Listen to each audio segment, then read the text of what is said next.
Bismillahirrahmanirrahim. Babu haqqil walidaini, bab menerangkan tentang hak yang diperoleh oleh orang tua dari anak-anaknya.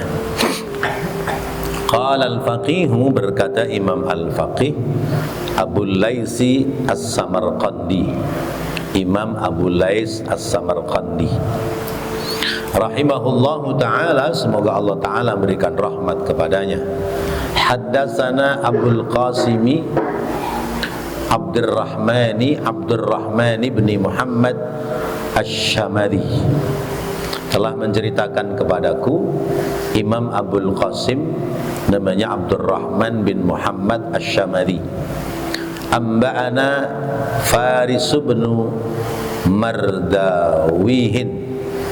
Mardawaihin, telah menerangkan kepadaku Imam Faris bin Mardawaih. Haddatsana Muhammad bin Al-Fadli, telah menceritakan kepada kami Imam Muhammad bin Al-Fadl. Al-Abidu, orang ahli ibadah. Haddatsana, menceritakan kepada kami Yazid bin Harun, Imam Yazid bin Harun. Qala, dia berkata, haddatsana, telah menceritakan kepada kami Sulaiman At-Tamimi, Imam Sulaiman At-Tamimi. An Sa'id bin Mas'udin, dari sahabat Sa'id bin Mas'ud. An Ibni Abbasin, dari sahabat Abdullah Ibnu Abbas radhiyallahu ta'ala anhuma, semoga Allah ta'ala ridha kepada keduanya.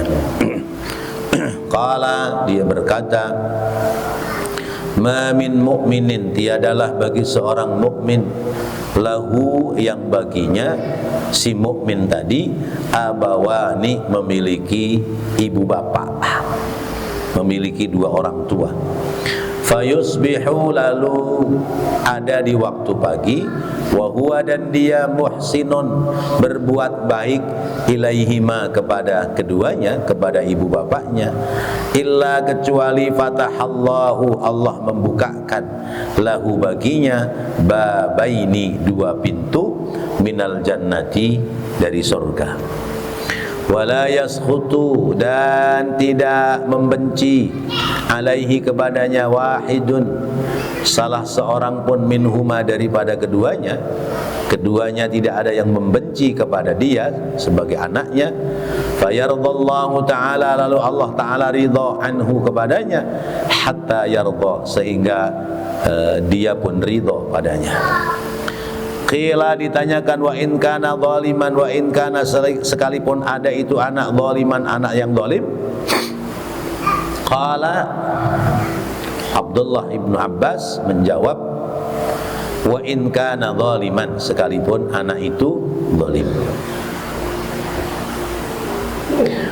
Bapak dan Ibu yang dirahmati Allah,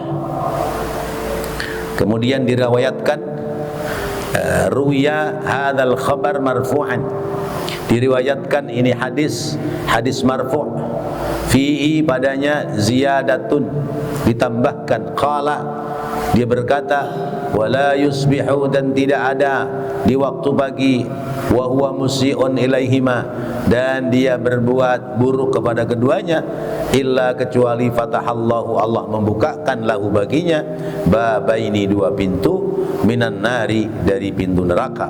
Wa in kana wahidan fawahidun, dan sekalipun dia itu sendirian, maka sendirilah ia dalam memperoleh siksaan pintu neraka. Bapak dan Ibu yang dirahmati Allah, ini kewajiban anak terhadap orang tua.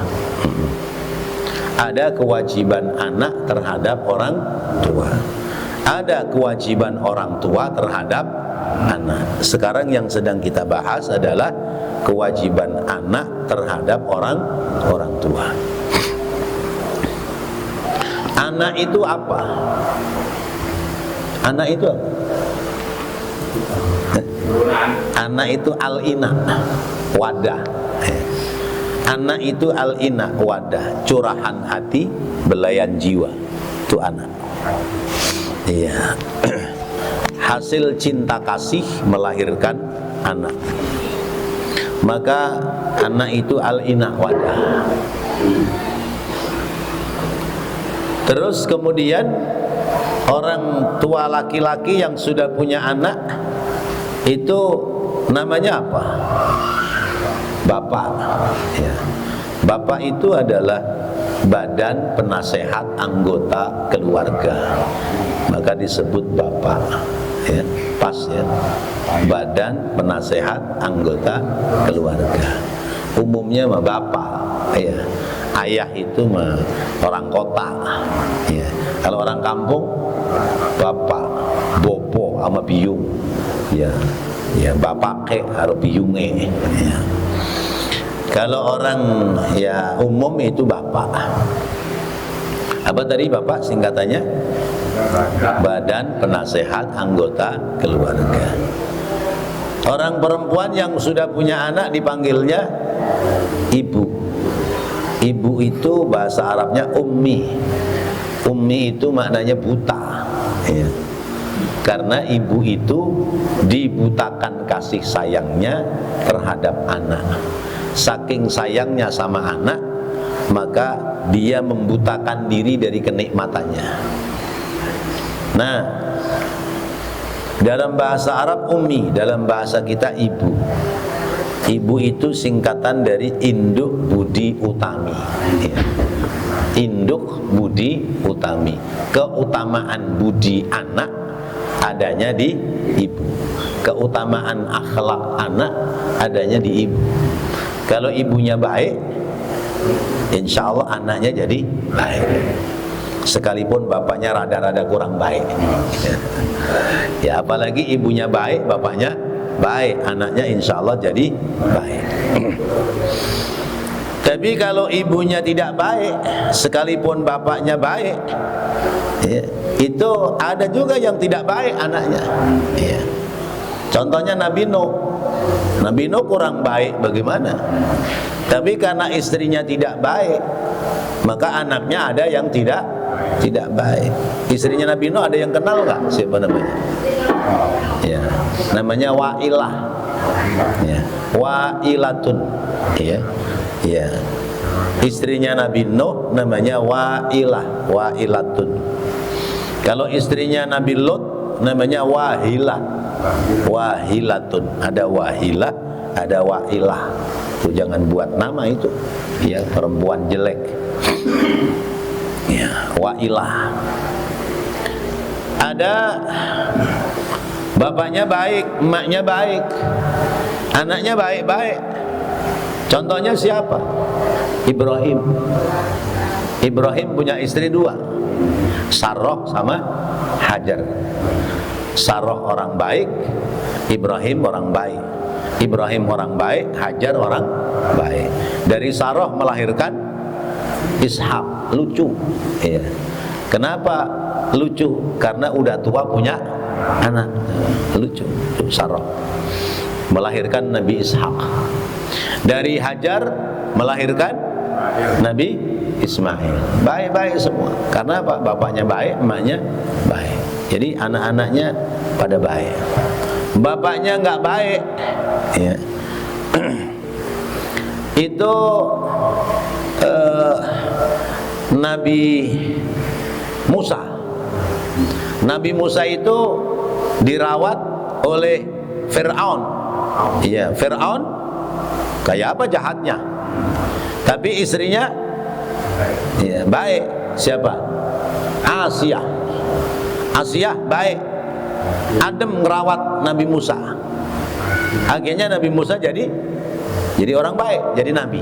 Iya, dirawat di tangan seorang perempuan yang baik. Padahal bapaknya kurang apa Fir'aun. Iya, tuh. Apalagi emaknya baik, bapaknya baik. Yakin anak-anaknya jadi anak-anak yang baik. Bapaknya nggak baik, emaknya nggak baik, anaknya ya susah jadi baik. Iya, susah jadi baik. Nah, karena itu baiknya anak itu tergantung bagaimana kebaikan orang tua. Sebab kata Rasulullah, kullu mauludin yuladu 'alal fitrah. Bayi lahir itu dalam keadaan suci. Mau dibentuk seperti apa tergantung orang tua. Kalau orang tuanya orang Islam, orang beriman, ya dibentuk, dicetak jadi anak yang beriman. Kalau orang tuanya luar Islam, ya dicetak anaknya jadi orang luar Islam. Kecuali yang mendapatkan hidayah, ya, kemudian masuk Islam. Nah, anak harus bakti sama orang tua. Anak wajib bakti sama orang tua. Jadi ada istilah birrul walidain, ada istilah uququl walidain. Ada istilah berbakti kepada kedua orang tua, ada istilah durhaka kepada orang tua. Anak yang berbakti kepada kedua orang tua nilainya luar biasa. Ini ada keterangan dari sahabat Abdullah ibnu Abbas, ya. Beliau mengatakan, ma min mu'minin lahu abawani fayusbihu wa huwa muhsin ilaihima illa fatahallahu lahu babaini minal jannah. Ada orang mukmin, dia punya orang tua, dua-duanya masih ada. Lalu di pagi hari dia sudah berbuat baik. Pagi-pagi bangun tidur sudah berbuat baik kepada orang tua. Ya. Orang tua belum bangun sudah disiapkan minumannya, makanannya sudah tersedia. Ya. Jadi semua sudah dirapihin sama anak. Piring di wastafel nggak berantakan, ya. Bersih semua, dicucikan oleh anak-anaknya. Kemudian masakan, orang tua nggak ketak-kerakan masak, yang masak anak. Begitu orang tuanya sudah bangun atau orang tuanya pulang dari masjid, dari musola, selesai sholat subuh, itu suami istri, ya, anak rela, ya, sholat di rumah misalnya, khususnya yang perempuan, lalu sudah menyediakan makanan buat orang tuanya.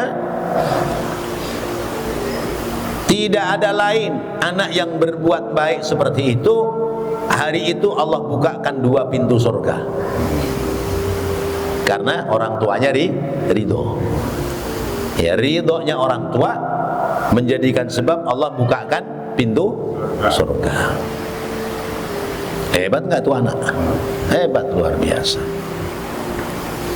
Itu namanya anak sudah birrul walidain, bakti kepada kedua orang tua, menyenangkan terhadap orang tua. Iya. Zaman sekarang masih ada nggak anak yang begitu? Hah? Masih ada nggak? Iya, alhamdulillah kalau masih ada, ya. Anak yang ngerti keperluan orang tua, dia sudah siapkan pagi-pagi. Itu anak yang baik yang begitu tuh. Ya. Tapi ada anak itu uququl walidain. Ya, durhaka kepada kedua orang tua. Anak disekolahin dari SD. Di SD dianterin. Emaknya rela nungguin di kelas, ya.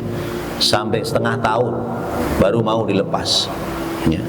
Bapaknya nyariin rezeki. SD tamat, sekolah SMP. SMP tamat, sekolah SMA. Sekolah SMA tamat, kuliah. Ya. Orang tua bela-belain kerja keras, ya. Nungsang jempalik, ya. Apa itu? Pala buat kaki, kaki buat pala. Terus kemudian banting tulang. Tulangnya dibanting-banting. Orang jualan daging sapi, ya, tulang dibanting-banting. Buat apa? Supaya anaknya nasibnya lebih baik dari orang tua. Supaya nasib anak lebih baik orang tua. Biarin orang tua sekolah ashad, kalau orang dulu. As'ad, bukan SD, As'ad. Biarin orang tua sekolah SD, tapi anaknya paling tidak SMA minimal. Syukur-syukur bisa sarjana. Itu harapan orang tua begitu, cita-cita orang tua begitu. Bela-belain. Tapi kadang anak begitu tamat kuliah, sudah jadi sarjana, dia tidak bisa hormat sama orang tua. Ada yang begitu? Ada nggak di sini? Gua plokin aja sekalian. Iya. Nggak bisa hormat sama orang tua, malah ngedibalin orang tua. Iya. Malah ngerjain sama orang tua. Iya. Ngerjain, gedibalin, apa, membantuin. Iya. Iya. Dikit-dikit nyuruh, mak beli nasi uduk dong. Pak, ntar pulang kerja beliin anu ya. Ini udah mahasiswa, ya. Mahasiswa, udah kuliah, sudah apa. Begitu sudah kerja, mengkinan, nggak hormat sama orang tua. Karena bisa nyari duit, akhirnya orang tuanya dianggap kecil. Mengukur orang tua dengan duit, nggak bisa hormat sama orang. Itu namanya uququl walidain. Iya, durhaka kepada orang tua. Orang tua ngelus-elus dada, ya Allah, dibela-belain, ngutang-ngutang biar kuliah selesai. Begitu kuliah selesai sekarang bisa kerja, ngerendahin bener sama orang tua. Ya Allah. Ini zaman sekarang anak-anak model begini nih. Yang laki-laki juga begitu, mentang-mentang udah kuliah bermana, nggak pernah peduli sama kerjaannya orang tua, nggak pernah mau bantuin kerjaan orang tua. Justru kalau temennya datang ke rumahnya, dia gengsi, orang tuanya diusir-usir dulu. Ya, kadang-kadang ada yang nggak boleh datang ke rumah orang tuanya karena malu, orang tuanya orang miskin, orang susah. Padahal harusnya bangga. Saya anak orang miskin, saya anak orang susah, tapi biar miskin, biar susah, orang tua perjuangannya luar biasa. Maka saya terhadap orang tua harus mikul dur mendem jeruk, begitu. Tahu tuh maknanya mikul dur mendem jeruk? Ya. Mikul dur itu mikul tinggi, ya. Jadi dijunjung tinggi, diberikan penghormatan yang mulia. Berikan penghormatan yang setinggi-tingginya. Ya. Mendem jeruk artinya apa? Bisa hormat sama orang tua. Tuh, mendem jeruk, ya. Jadi mengubur dalam-dalam. Itu baru anak. Ya. Makanya anak itu tadi saya sampaikan awalnya al-ina adalah wadah, tapi akhirnya ternyata ampasnya enak. Iya kan? Enaknya sudah kita rasain, ampasnya jadi bocah. Ampas kalau nggak bisa ngerawat bahaya. Iya. Ampasnya kedelai apa itu? Kedelai digiling, iya, jadi tahu. Ampasnya jadi apa? Iya, jadi oncom. Itu jadi oncom kan dibikin dulu, diproses. Iya, di Jakarta jadi oncom. Kalau di Pekalongan, bongkrek. Kalau di Tegal, kelembuk, gembus. Iya, iya, gembus. Iya, iya, iya. Nah, itu sudah jadi gembus, sudah jadi bongkrek, sudah jadi oncom, itu karena dirawat dengan baik, diproses. Enggak tiba-tiba jadi oncom. Karena yang ngerawat, yang proses dari ampas tahu orang pinter, akhirnya jadi oncom bermanfaat. Iya. Oncom campur sama apa itu lencak, ya, ngoseng pagi-pagi, ya, ngoseng oncom sama lencak, sambelnya pedes, gebres pagi-pagi. Iya, kata tetangganya nih pagi-pagi udah gebres nyate kali ya, oncom gitu. Oh, tuh. Karena apa? Bisa merawatnya dengan baik. Tapi kalau nggak bisa ngerawat dengan baik, itu ampas tahu bisa jadi racun. Iya, pernah kejadian orang keracunan bongkrek sampai mati. Nah itu anak kalau nggak bisa ngerawat dengan baik, nggak bisa nata dengan baik, bahayanya jadi musuh. Jadi musuh. Masya Allah. Nah ini saya rada tegas begini biar pada ngerti, yang anak-anak ini terutama ya. Anak-anak zaman sekarang ya beda sama anak zaman dulu. Jauh ya. Anak zaman dulu kalau orang tua itu aja udah takut. Salah apa ini saya ini? Apa yang harus saya kerjain nih? Udah apaan aja dikerjain aja. Iya. Itu anak dulu, zaman dulu. Anak perempuan zaman dulu nggak ada piring jomplang di tempat cucian, bersih semua. Ya, iya, piring, mangkok, gelas rapi semua. Iya, nggak ada yang jomplang. Nggak ada kotoran nginep. Saya paling nggak demen kalau ada piring kotor nginep, itu saya paling nggak demen. Harus. Udah begitu, orang tua nyuruh aja kadang-kadang kalimatnya jawabnya iye doang. Iya. Neng, tuh piring di cucian udah banyak, tolong dong. Mama lagi sibuk cuciin. Iye, ntar. Iye, ntar. Udah setengah jam itu, nggak dijalan-jalanin. Neng, tuh cucian tolong rapiin. Iye, panjang iya. Iya. 20 menit kemudian belum jalan juga. Neng, kok belum jalan? Iye, cerewet. Oh, bener gak tuh begitu? Iya. Ayo biar pada denger tuh kupingnya tuh. Itu dosa. Iya, dosa. Iya. Masya Allah. Cuman timbang main HP doang. Iya. Taktik tuh kagak rapi-rapi itu. Cengar-cengir di depan HP. Disuruh emaknya nyuci piring aja jawabnya iye, cerewet. Gitu. Ya Allah. Ya Allah. Dia nggak tahu kalau itu nyakitin orang tuh. Padahal nyakitin orang tua itu kalau orang tua nggak ridho, oh kena itu. Ya, kena dia. Dia akan kena musibah. Ya Allah. Orang tua dulu anaknya banyak seneng, semua dikerjain sama anak-anaknya. Ya sekalipun rada-rada repot dikit waktu masih kecil. Ya. Tapi gedenya seneng. Kenapa? Karena anaknya pada punya pengertian. Satu lulus sekolah kerja, satu lagi lulus sekolah kerja, kawin, ya, kerja dulu, mapan kawin, kerja, mapan kawin, gitu. Anaknya 12. Ya, lebaran pada datang. Semua pada ngepelin sama emaknya. Yang gede karena usahanya lancar ngasih 5 juta. Masya Allah, emaknya seneng banget itu. Yang nomor 2 ngasih 2 juta, nomor 3 ngasih 3 juta, nomor 4 ngasih 1 juta. Terus begitu. Dihitung dari 12 anak itu uangnya ada hampir 30 juta. Masya Allah. Itu ngasihnya emak-emaknya semua lagi. Bapaknya ngeliatin doang, lirik. Dia lagi. Kapan gue dikasih? Kan gue yang ngongkosin. Iya. Tuh. Makanya orang tua laki-laki kadang-kadang cemburu juga. Iya. Kemaknya semua. Iya, kemaknya semua. Begitu anaknya pada pulang, nih emaknya nangis. Di depan suaminya nangis. Pak, ya Allah Pak. Kenapa sih mak? Dapat duit banyak masih nangis saja.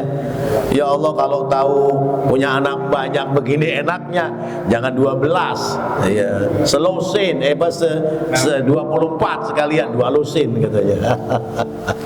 Masya Allah. Iya, mungkinan banyak kan mungkinan banyak yang ngasih anaknya. Ya itu kalau anaknya pada bener. Iya. Kalau anaknya nggak bener, Masya Allah, jangan 12 ya, 2 apa 3 aja udah puyeng. Iya. Satu laki, satu perempuan. Yang laki tukang mabok, iya. Saban pulang jalannya miring-miring, iya. Yang perempuan ngayap mulu, iya. Malam ini ngayap sama laki-laki A, besok ngayap sama laki-laki B. Pusing udah orang laki itu, orang tua udah pusing begitu. Ya Allah. Makanya punya anak banyak tapi yang baik itu Masya Allah. Tentunya luar biasa itu. Nah, anak kalau nyenengin orang tua itu pahalanya surga. Karena apa? Ridallah fi ridal walidain wa sukhtullah fi sukhtil walidain. Keridhaan Allah berada pada keridhaan kedua orang tua. Kemurkaan Allah ada pada kemurkaan kedua orang. Maka senengin orang tua. Khususnya kaum laki-laki yang kalian masih punya orang tua, sayangi orang tua. Sebab kalau anak laki-laki itu kewajiban merawat orang tua itu nggak ada batasannya, ya. Tapi kalau perempuan kewajiban bakti kepada orang tua itu sampai menikah. Kalau sudah menikah kewajiban perempuan kepada suami. Lah terus kalau orang tua yang anaknya perempuan semua bagaimana? Mantunya yang ngerti sama mertua. Udah dikasih enak-enak nggak mau ngenakin sama mertua, kan kebangetan. Oh, iya. Jadi mantu itu statusnya sebagai anak, dia harus bakti kepada mertuanya. Iya. Tetap disitulah ada surga. Maka anak laki-laki itu nggak ada selesainya hormat sama orang tua. Jangan sampai begitu menikah lalu diatur sama bininya. Ya, nggak boleh. Dikit-dikit mau ngasih orang tua nggak boleh. Itu nggak boleh. Ya, orang tua, orang laki punya hak mutlak. Ya. Bahkan kisah Nabi Allah Ibrahim dengan Nabi Ismail, ketika Nabi Ibrahim datang ke negeri Arab, Nabi Ismail sudah punya istri. Kemudian Nabi Ismail ketika Nabi Ibrahim datang, beliau sedang tidak di rumah karena sedang bekerja. Ketemu istrinya menerima mertuanya sungut-sungut. Iya. Dia nggak demen sama mertuanya. Ini orang tua mertua datang ngerepotin doang. Paling ujung-ujungnya minta duit. Itu. Minta ongkos. Nah itu menunjukkan sikap yang tidak baik. Nabi Ibrahim udah nggak betah nih, mantunya modelnya begini, sungut-sungut begini. Iya. Nggak ramah, nggak mempersiapkan minuman, nggak persiapkan makanan. Kalau zaman sekarang mantunya main HP aja, hahaha misalnya, nggak ngormatin mertuanya. Akhirnya Nabi Ibrahim nggak sabaran, ya. Karena putranya Nabi Ismail nggak pulang-pulang, cuman pesen doang, Neng, nanti bilangin sama suamimu, Mail, gitu ya. Ibaratnya begitu dah ya, Mail tuh, bilangin tuh. Apaan Pak? Kalau dia udah pulang, tuh bilangin, nih tiang rumah, nih tiang depan rumah ini yang ini nih, ini kudu diganti. Kalau nggak diganti roboh nih. Begitu doang. Itu. Udah begitu doang pesannya. Udah, Nabi Ibrahim pulang, kembali ke Palestina. Nabi Ismail balik. Begitu balik, istrinya cerita, astagfirullahaladzim, itu mertuamu, itu bapakku, mertuamu, masa nggak kenal sama mertua? Emang waktu akad nikah emang nggak nemenin apa? Kan gitu ya. Akhirnya Nabi Ismail menceraikan istrinya yang nggak bisa hormat sama mertuanya, ceraikan. Itu ganti perempuan lain yang baik masih banyak. Itu cerita. Ya. Banyak nggak mantu yang sungut-sungut kalau mertuanya datang? Ada nggak? Ya, tuh dengerin nih. Ridhonya surganya istri ada pada ridhonya suami. Surganya suami ada pada ridhonya kedua orang tua. Jadi kalau orang tua datang, mertua datang dari kampung ke Jakarta, tuh mantu kudu nyenengin sama mertua. Gimana kabar Bapak, sehat? Gimana kampung Pak, lagi musim apa ini? Gitu. Ini musim mangga nih, Bapak bawa ini sekerdus. Gitu. Alhamdulillah, makasih Pak, Bapak pakai repot-repot ya. Ya Allah, bawanya sampai susah-susah, naik bis Dedi Jaya ya. Udah empet-empetan, itu mangga ditaruh di bagasi, takut ntar keambil sama orang ya. Ya Allah, bawa bete, bawa jengkol ya Allah. Dibawa ke Jakarta. Batinnya si mantunya pasar Palmerah juga banyak Pak. Itu. Cuman karena hormat nyenengin nama mertua, ya seneng banget itu, seneng itu. Masya Allah. Nggak lama suaminya pulang kerja sore-sore. Ya udah dikabarin sih sama istrinya. Bapak datang nih bawa oleh-oleh ini. Alhamdulillah. Temu dah tuh. Salaman sikepan tuh, udah rapi. Bapaknya ngomong, "Le, ini udah musim hujan. Genteng pada pecah. Itu kerpusnya pada keropos, itu atapnya pada ambrol. Kalau nggak segera didandanin, ambruk rumah." Nah, Bapak mau mandang siapa kalau nggak mandang anak? Ya ibarat kata hitung-hitung ngutang dah sama anak daripada ngutang sama orang lain. Emang berapa Pak keperluannya? Ya 10 juta cukup dah, kata mertua, kata bapaknya. 10 juta cukup dah. Ini anak, ya Allah, duit cuma 6 juta doang. Itu juga mau buat keperluan sebetulnya. Langsung masuk, istrinya nanya, "Ada berita apa Mas dari Bapak?" "Bapak mau pinjam duit 10 juta buat dandanin atap rumah. Kita kan punya duit cash cuma 6 juta. Ya udah Mas, gak apa-apa. Ini gelang sono gi bawa ke Palmerah. Tuh, gelang bawa ke Palmerah sono. Kalau gelang gak cukup ya sama cincin. Udah deh bawa aja deh ya ke pasar Palmerah jadiin duit. Kesian Bapak." Tuh, gampang dah, ntar kalau ada rezeki lagi ya beli lagi. Tuh, bawa ke pasar Palmerah, jadi duit. Ya, butuhnya 10 juta, dikasih 12 juta. Pak, nggak ada utang-utangan. Anak sama orang tua nggak ada utang-utangan, Pak. Iya, kalau ibarat saya bayar, ya capeknya Bapak, lelahnya Bapak nggak cukup. Ini Pak, ini 10 juta buat persiapan dandanin rumah, ini 12 juta buat jaga-jaga kalau nanti kurang. Alhamdulillah, nangis tuh bapaknya, nangis bapaknya. Dirangkul dua-duanya, anaknya sama mantunya, dirangkul dua-duanya. Masya Allah. Tuh, yang baik tuh begitu tuh. Tuh kalau ada perempuan begitu, ya masih ada nggak kira-kira tuh yang begitu tuh? Iya. Nah kira-kira punya suami apa enggak dia tuh? Iya. Kalau ada perempuan yang baik begitu, jangan dikubur kalau belum mati. Iya. Bener nggak dia omongan? Iya. Yo. Susah nyarinya. Ya Allah. Iya. Karena dia pingin mendapatkan ridhonya suami. Ya, bulan berikutnya yang datang orang tuanya si perempuan. Ya, sak gimana nih, Mak? Ya udah, yang ada apa kayak ayo, Pak, jadiin duit buat orang tua, nyenengin orang tua. Tuh, yang bener begitu. Ya. Jangan sampai begitu suaminya datang, begitu mertuanya datang, kata istri, "No, bapak lu datang."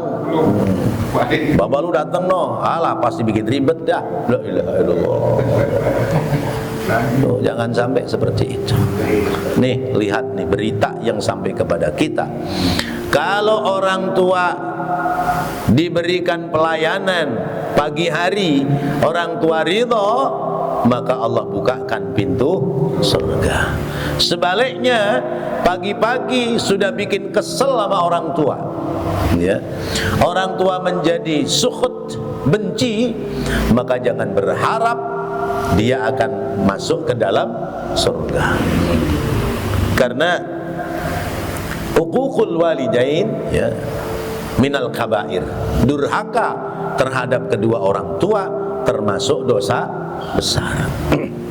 Saya merasakan sekarang orang tua tinggal sebelah.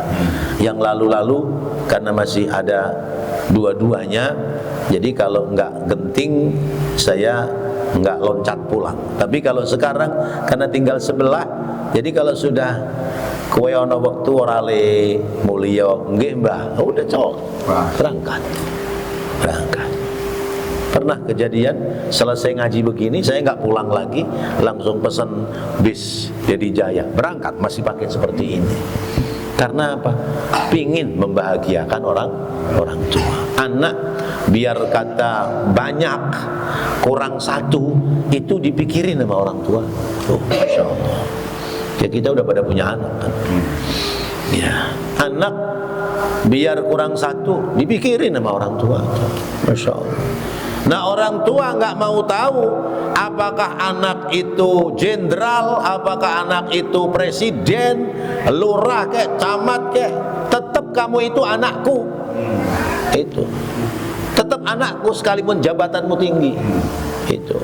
Maka biar kata ya dia sudah jadi presiden, ya tetap anakku kan begitu. Tidak akan berubah ya. Sehingga hormatnya anak terhadap orang tua jangan sampai rusak gara-gara jabatan, gara-gara harta. Orang tuanya datang ke Jakarta malu, iya, nggak ditemuin. Begitu ketemu, bukan kamu bukan orang tuaku, udah sono, sono. Ada yang seperti itu. Ya, terjadilah kisah Malin Kundang. Ya, terjadi pula kisah-kisah yang lain ya, tentang kedurhakaan anak terhadap orang tua. Nanti bahasanya masih panjang ini. Baik Bapak Ibu dan hadirin yang dirahmati Allah, mungkin kita cukupkan dulu. Barangkali ada yang mau menambahkan, dipersilakan. Ustaz, masalah ya, orang tua tapi sudah meninggal, misalnya ya, saya punya orang tua terus kapan waktu beberapa anaknya itu entah lupa, entah sibuk dan seterusnya, sehingga kuburan itu hilang lah. Nah, ketika hilang itu ternyata udah zaman sekarang kan nggak boleh itu udah nggak bisa diperpanjang dan seterusnya. Nah itu apakah berdosa nggak sebagai seorang anak? Ya baik. Jadi berkaitan dengan kuburan orang tua, kan memang salah satu bagian dari birrul walidain ya adalah kita ziarah ke kuburan orang tua, mendoakan dari kuburan orang tua. Itu salah satu bentuk birrul walidain. Masih banyak sih cara lain ya. Misalnya menyambung silaturahim dengan keluarga orang tua. Kemudian menyambung silaturahim kepada teman-temannya orang tua. Itu masih termasuk birrul walidain. Lah sekarang karena kita di Jakarta ya, karena teledor anaknya nggak ada yang ziarah ke kuburan, lalu kemudian setiap tahunnya tidak diperpanjang, akhirnya kuburannya hilang ya. Dari satu sisi itu bentuk keteledoran anak ya karena kuburan itu tabungan kita tuh. Toh pada saatnya nanti kalau kita di Jakarta itu bisa ditumpang. Sekarang kalau udah hilang bagaimana? Datanya sudah dihapus karena tidak diperpanjang. Maka itu ya kesalahan kita sebagai anak. Ya kalau pada saat penggalian jasad kuburan orang tua kita enggak diangkat atau enggak disia-siakan. Nah kalau saat menggali kuburan orang tua kita, jasad orang tua kita disia-siakan, lebih berdosa lagi kita, kan begitu. Iya. Kan dulu itu anak-anak kuburan tuh pada nggak ngerti adab dulu, tapi sudah cukup lama. Jadi kalau kuburan orang mau buat ngubur lagi, dia gali, itu tulangnya diangkat, ditaruh di sampahan, terus dibakar. Ada lagi kemudian diangkat, ditaruh begitu aja. Jadi anak-anak kecil itu pada buat mainan, ini tengkorak itu. Nah, akhirnya saya kasih masukan Jangan begitu caranya. Itu kalau orang tuamu yang dibegitukan bagaimana? Sekarang gini aja, kamu cembongin tuh ya, ituin sebelahnya ya, lubangin lagi sebelahnya di bawah, masukin terus ditemblok pakai tanah tutup. Nah itu jadi nggak keangkat. Oh ya Pak Haji makasih itu. Alhamdulillah akhirnya belakangan itu menjadi lebih tertata rapi. Lah terus bagaimana kalau sudah terlanjur terjadi kuburan orang tua hilang? Ya udah hilang mau diapain? Iya, udah hilang, datanya juga sudah hapus karena sudah ditimpa oleh ya, yang berikutnya. Ya mau bagaimana lagi? Mau menyalahkan siapa? Ya mau kalau menyalahkan saudara, lah kamu juga saudara, kamu kemana? Lah kamu kemana? Ya sudahlah, kalau begitu jangan tinggalkan doa, sekalipun kuburannya sudah hilang. Itu jangan pernah tinggalkan doa, karena di level anak-anak terhadap orang tua itu, misalnya zaman sekarang ada BPJS gitu. Saya dengan saudara-saudara saya, adik-adik saya gitu, udah ini BPJS orang tua itu setiap bulan berapa, supaya menjadi ringan digilir. Ada 8 bersaudara, bulan ini siapa, bulan ini siapa, bulan ini terus dijadwal begitu. Jadi kalau sudah pada jadwalnya ya saling mengingatkan. Nah, sekarang orang tua sudah nggak ada, tinggal sebelah. Bagaimana ini caranya? Paling tidak sesudah 7 hari, 40 hari, 100 hari, haul setahun sekali. Nah itu ayo gotongan. Ya gotongan itu sesuai dengan kemampuan masing-masing. Yang banyak jangan merasa superior. Saya sedekahnya paling banyak nih, jadi nanti saya berhak mengambil apa tinggalan orang tua. Karena ada anak yang padahal anak mengerti. Saya mau ngerawat bapak saya, tapi nanti upahnya lemari itu buat saya. Ada yang begitu. Iya. Kata yang satu, saya juga mau, tapi ntar itu meja kursi buat saya. Ya ilaha illallah. Kenapa yang dipikirin harta bendanya, padahal itu sebagai kewajiban. Demikian Pak. Ya, kalau belum terjadi ya upayakan jangan sampai kuburan orang tua sampai hilang. Kalau sudah terjadi ya mau dikata apa, namanya sudah terjadi ya. Yang terpenting doakan terus ya, doakan terus, jangan sampai kita meninggalkan doa untuk orang tua. Karena kuburan itu kan fisiknya, tapi non fisiknya kan namanya alam kubur. Sekalipun kuburannya hilang, alam kuburnya toh tetap masih ada ya. Alam kuburnya toh tetap masih ada. Kalau misalnya kita masih ingat kira-kira di sebelah mana, sekalipun boleh jadi sudah jadi kuburan orang lain, ya kita ziarahi aja ya.